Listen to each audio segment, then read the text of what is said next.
John Agius ta' 74 sena magħruf bħala Johnny tal-Alqa inżamm arrestat wara li wieġeb mhux ħati li qabbat in-nar f'binja u li spara fuq żewġ uffiċjali tal-Pulizija nhar l-24 ta' Lulju li għadda.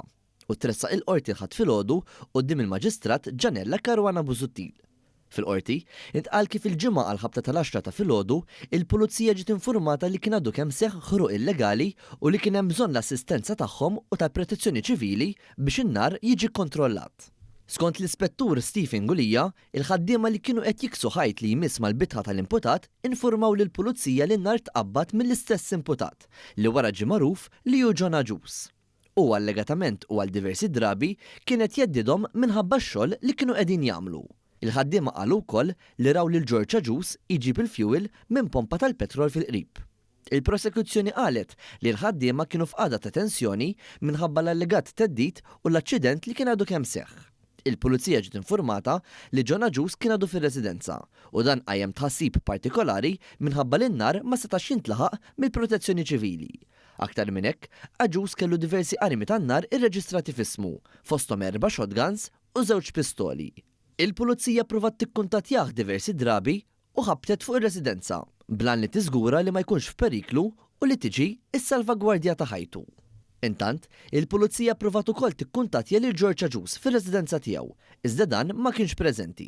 Għal ħabta tal-11 ta' filgħodu, George Agius irritorna u ġie arrestat minn PC 1456, Omar Sharif, li qralu id-drittijiet tiegħu. Huwa ġie skortat lejn l-Assa ta' San Ġiljan fejn saret tfittxija fir-residenza tiegħu, iżda ma nstab xejn illegali.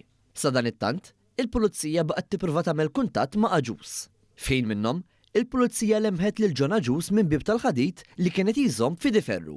Il-Pulizija tal-Arajju ippruvat tidħol mill-bib prinċipali iżda dan kien rinforzat bi stanga u ma setgħux jgħaddu minnu.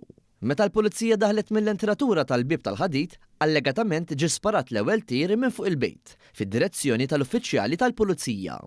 PC 1456, Omar Sharif, intlaqat b'tir ta' senter fonqu u fil-koxxa tal-lemin. Huwa kellu bżonn jingħata assistenza immedjata. PC 6669 u PC 1456 spiċċaw maqbuda. Minħabba s-sitwazzjoni fuq il-post, waslu membri oħra tal-Arajju u tal-SIU, flimkien ma' Kurt Zara u Stephen Gulija, sabiex jippruvaw jinnegozjaw ma' John Agius u jikkonvinċuh joħroġ mir-residenza.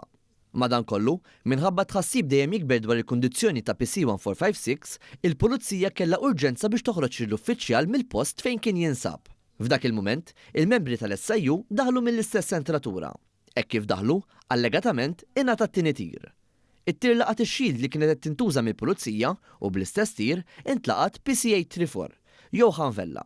Il-prosekuzzjoni qalet li l-uffiċjal sofra ġrieħi gravi ħafna f'wiċċu. Minkejja dan, in-negozjati komplew. Wara t-tieni sparatura, il-mobile ta' John Agius reġa' nxtell u l-Pulizija irnexxielha tistabbilixxi kuntatt miegħu.